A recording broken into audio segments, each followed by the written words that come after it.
Hello, welcome to RS study centre. যে কোনো প্রতিযোগিতামূলক চাকরির পরীক্ষায় অংশগ্রহণ করার আগে সেই পরীক্ষার সিলেবাসটা জানা খুবই দরকার। তো সুতরাং আমি তোমাদের আজকে WBCS প্রিলিমিনারি সিলেবাসটা আলোচনা করছি, কারণ কিছুদিনের মধ্যেই আমি আমার ক্লাসগুলো শুরু করতে যাচ্ছি WBCS এক্সামের জন্য। তো চলো দেখে নিচ্ছি WBCS প্রিলি কত নম্বরে হয়, WBCS প্রিলিতে কি সাবজেক্ট থাকে, সব কিছু দেখে নিচ্ছি। তো দেখো, তো আমরা WBCS এক্সামের প্রিলিমিনারি সিলেবাসটা আলোচনা করছি। তো WBCS পরীক্ষায় স্পেশালি কি সাবজেক্ট থাকে সেটা জানতে হবে। তো WBCS পরীক্ষায় আমাদের দেখো ইংলিশ সাবজেক্ট থাকে, ঠিক আছে। যে কোনো পরীক্ষার জন্য ইংলিশ একটা গুরুত্বপূর্ণ সাবজেক্ট। তো WBCS পরীক্ষায় কি থাকে? ইংলিশ কম্পোজিশন থাকে। ইংলিশ কম্পোজিশনে 25 মার্কস রয়েছে। তো WBCS প্রিলি এক্সামটা কত মার্কসে হয়? Total 200 marks. WBCS প্রিলি 200 মার্কসের পরীক্ষা, 200 নম্বরের পরীক্ষা। এই 200 নম্বরে কতগুলো কোশ্চেন থাকে? 200টি কোশ্চেন থাকে, এবং নেগেটিভ মার্কিং হিসেবে 3টি প্রশ্ন ভুল করলে তার জন্য 1 নাম্বার করে কাটা হয়, ঠিক আছে। তো দেখো কি সাবজেক্ট থাকছে WBCS এর জন্য। তো ইংলিশ কম্পোজিশন থাকছে, ঠিক আছে। তার মানে ইংলিশ সাবজেক্ট থাকছে। ইংলিশ সাবজেক্টের সাথে গ্রামাটিক্যাল পার্টগুলো খুব কানেক্টেড।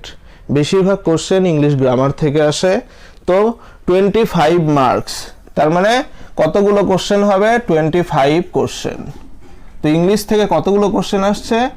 25 কোশ্চেন আসছে প্রিলিতে। তারপরে দেখো বলেছে জেনারেল সায়েন্স। তো আমাদের সায়েন্সেও 25 মার্কস থাকছে। জেনারেল সায়েন্স মানে কি? জেনারেল সায়েন্স মানে জীবন বিজ্ঞান, ভৌত বিজ্ঞান, বায়োলজিও থাকতে পারে, ঠিক আছে। তো আমাদের জেনারেল সায়েন্স থেকে 25 মার্কস থাকছে। 25 মার্কস, 25 কোশ্চেন্স। তো 25 কোশ্চেন, 25 মার্কস। তারপরে থাকছে current event of national and international importance. তো যে কোনো পরীক্ষায় কারেন্ট অ্যাফেয়ার্স থাকে, যেটা হলো ন্যাশনাল এবং ইন্টারন্যাশনাল রিলেশনশিপের সাথে কানেক্টেড। তো WBCS পরীক্ষায়ও ন্যাশনাল কারেন্ট অ্যাফেয়ার্স আসছে, তার মানে আমাদের দেশে কি সাম্প্রতিক ঘটনা ঘটছে সেটার থেকে কোশ্চেন আসবে। তার সঙ্গে ইন্টারন্যাশনাল ইম্পর্টেন্স, ইন্টারন্যাশনাল রিলেশনশিপ থেকেও আমাদের WBCS পরীক্ষায় কোশ্চেন আসছে। তো সেখানেও কত নম্বর থাকছে? সেখানেও 25 মার্কস থাকছে, 25 কোশ্চেন থাকছে কারেন্ট অ্যাফেয়ার্স থেকে, ঠিক আছে, সাম্প্রতিক ঘটনাবলী থেকে। তারপরে দেখো কি আছে? 4 নাম্বার হিস্ট্রি অফ ইন্ডিয়া। তো WBCS এ আমাদের কি আছে? হিস্ট্রি সাবজেক্ট আছে। আমাদের হিস্ট্রি অফ ইন্ডিয়া সম্পর্কে জানতে হবে। হিস্ট্রি অফ ইন্ডিয়া বলতে এখানে অ্যানসিয়েন্ট হিস্ট্রি জানতে হবে। Ancient history plus medieval history. তো অ্যানসিয়েন্ট হিস্ট্রি এবং মিডিয়াভাল হিস্ট্রি মিলিয়ে এখানে 25 মার্কস থাকছে। অ্যানসিয়েন্ট হিস্ট্রি মানে কি? প্রাচীন ইতিহাস। তো প্রাচীন ইতিহাস এবং মিডিয়াভাল হিস্ট্রি মানে কি? মধ্যযুগীয় ইতিহাস। তো মধ্যযুগীয় ইতিহাস এবং প্রাচীন ইতিহাস মিলে আমাদের 25 মার্কস থাকছে। 25টা কোশ্চেন থাকতে পারে, ঠিক আছে। নেক্সট হচ্ছে জিওগ্রাফি। তারপর আমাদের রয়েছে geography of India with reference to geography of West Bengal. তো আমাদের ভারতের ভূগোল আছে। ভারতের ভূগোলের সাথে আমাদের জানতে হবে পশ্চিমবঙ্গের ভূগোল, কারণ যেহেতু WBCS পরীক্ষা দিচ্ছি, স্টেট লেভেলের পরীক্ষা, সুতরাং আমাদের WBCS পরীক্ষা দেওয়ার জন্য আমাদের পশ্চিমবঙ্গের ভূগোল অবশ্যই জানতে হবে। তার সঙ্গে ভারতের ভূগোল, জিওগ্রাফি অফ ইন্ডিয়া, ঠিক আছে। নেক্সট এখানেও থাকছে 25 মার্কস। কতগুলো কোশ্চেন থাকবে? 25 questions. History of India, modern history হবে। ওকে, তো এখানে দেখো এই যে ইন্ডিয়ান ন্যাশনাল মুভমেন্ট, এটাও হচ্ছে হিস্ট্রির একটা পার্ট। তো হিস্ট্রিতে ওখানে দেখো 25 কোশ্চেন থাকছে। অ্যানসিয়েন্ট এবং মিডিয়েভাল হিস্ট্রি থেকে, এবং হিস্ট্রিতে আরও 25 কোশ্চেন থাকছে এখানে।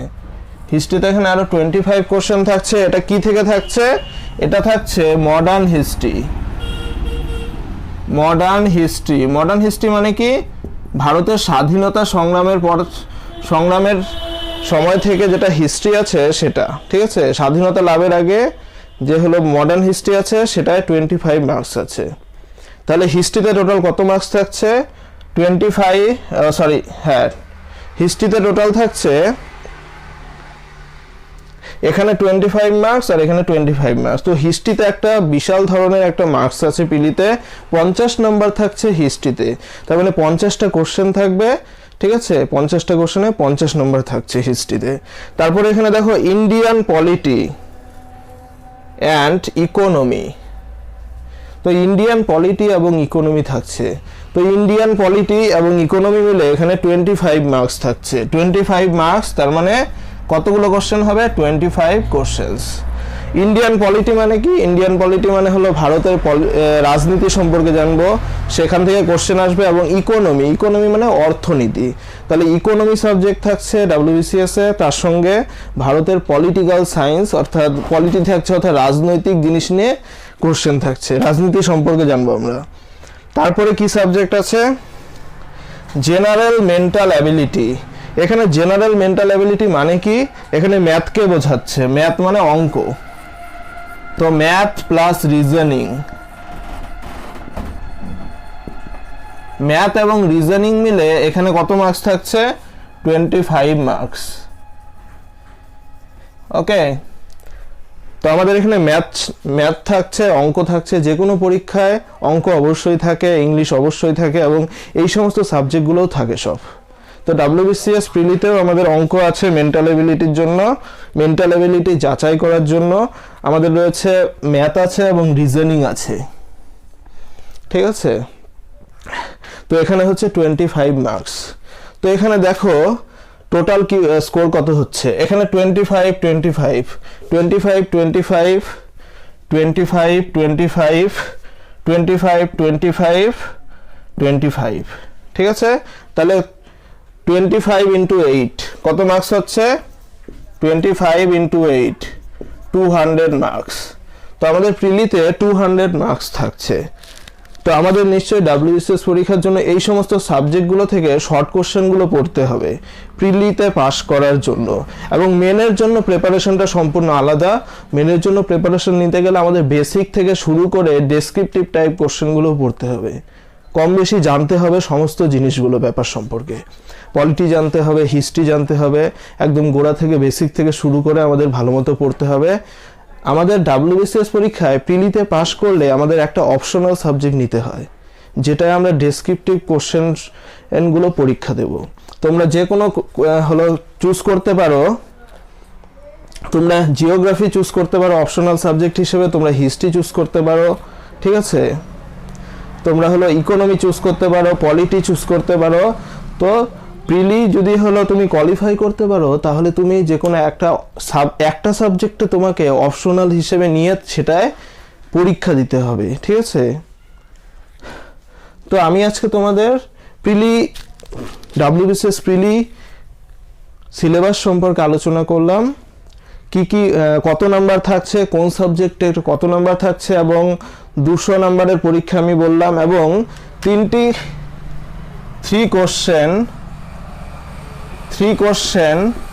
কোশ্চেন যদি ভুল করো তাহলে 1 মার্কস কাটবে পরীক্ষাটায়। তাহলে শর্ট কোশ্চেন যদি 3টা ভুল করো তাহলে তার জন্য 1 নাম্বার নেগেটিভ মার্কিং হিসেবে কেটে দেবে তোমার নাম্বার থেকে, ঠিক আছে? সো আমি আজকে তোমাদের সাথে প্রিলি হলো সিলেবাসটা নিয়ে আলোচনা করলাম। পরের দিন আমি এই যে বিভিন্ন সাবজেক্টের হলো প্রিলির যে হলো সাবজেক্টগুলো আছে, প্রিলিতে যে সমস্ত সাবজেক্টগুলো আছে, এগুলো সাবজেক্ট থেকে কোন কোন চ্যাপ্টার থেকে কোশ্চেন আসে, সেই সিলেবাসগুলো আমি তোমাদের সাথে আলোচনা করব, যাতে তোমরা পরীক্ষায় বসার আগে সমস্ত সাবজেক্টে সিলেবাসটা সম্পর্কে জানতে পারো। যে কোনো পরীক্ষা দিতে গেলে সিলেবাসটা জানা খুবই দরকার। সিলেবাস অনুযায়ী তোমাকে স্মার্টলি যে কোনো পরীক্ষার জন্য প্রিপারেশন নিতে হবে, স্মার্ট স্টাডি দরকার, উল্টাপাল্টা পড়াশোনা করলে হবে না। সিলেবাস অনুযায়ী সেইভাবে স্ট্র্যাটেজি অনুযায়ী তোমাদের হলো এই সমস্ত সাবজেক্ট সম্পর্কে প্রিপারেশন নিতে হবে, তাহলে প্রিলিও কোয়ালিফাই করতে পারবে। এবং অবশ্যই অপশনাল সাবজেক্ট হিসেবে যেটা নেবে সেটার উপর গুরুত্ব বেশি দেবে, তাহলে মেনেও তোমরা কোয়ালিফাই করতে পারবে। তো আমি তোমাদের পরের দিন অন্য বিষয় নিয়ে আলোচনা করব। আজকে এটুকুই থাকলো। যদি আমার চ্যানেলটিকে সাবস্ক্রাইব করে না থাকো, এখনই চ্যানেলটিকে সাবস্ক্রাইব করে নাও। আমি তোমাদের 2021-এর জন্য প্রিলির জন্য সমস্ত ক্লাসগুলো করাবো, কারণ প্রিলি 2-3 মাস পরেই হবে, ফেব্রুয়ারি মাসে।